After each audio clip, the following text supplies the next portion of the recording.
really interesting, really responsible response from Tourism Holdings to an issue that a lot of New Zealanders have with freedom campers. Now, first of all, who are Tourism Holdings? Tourism Holdings are the group that run Maui Brit's mighty rental camper vans, and they have just come to an agreement with Thames Coromandel and Queenstown Lakes councils to start an initiative to see if they can kind of clean up what freedom campers are doing. Almost literally clean up what they're doing, Dominic George, because what's happening at the moment is if freedom campers break any law, any rule, specifically around where they're camping, leave rubbish behind, that kind of stuff, if they get caught, typically what happens is the person driving the vehicle gets handed a ticket. Yeah.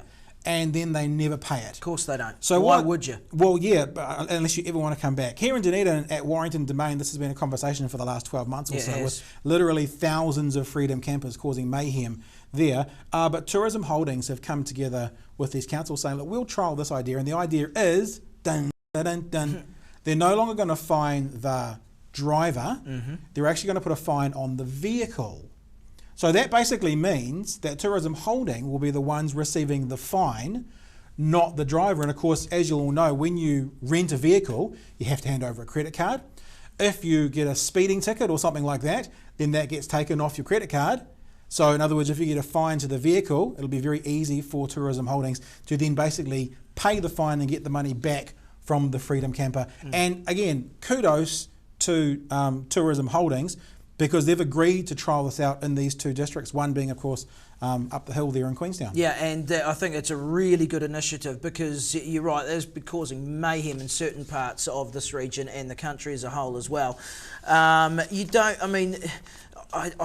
I don't get it personally, but hey, you know, no one's saying that I have to go and travel around this way. But still, I think this is a really, really good initiative. Hopefully, down the line, what it'll do is completely deter. If you keep saying, "Oh, my credit card's just completely shot because I've had a fine for this, that, and every other thing," you're going to think twice about doing it again. That'll be a word of mouth kind of thing as well. Don't do this; they'll get you with this. You know how these sort of things work. This is a really good thing. I hope to see it rolled out. I hope this is successful and it gets rolled out to all the other councils around the country as well. Yeah, and look, again, we want to say congratulations to Tourism Holdings Limited for being involved. Their CEO, Grant Webster, has made a public statement. We'll just get this to you.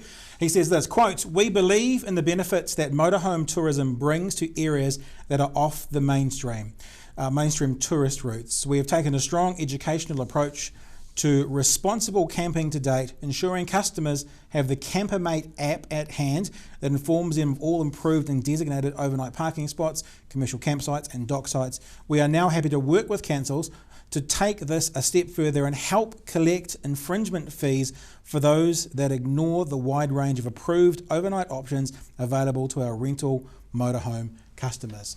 So kudos. Congratulations, well done. And what I see really cool and really cool kind of situation is it's kind of a commercial company and a council, non-commercial, coming together and finding a solution, as you say, that many New Zealanders have to this problem. Yeah, exactly. And I think it's a welcome one. As I say, I really hope it works, and I hope it can be rolled out across the board.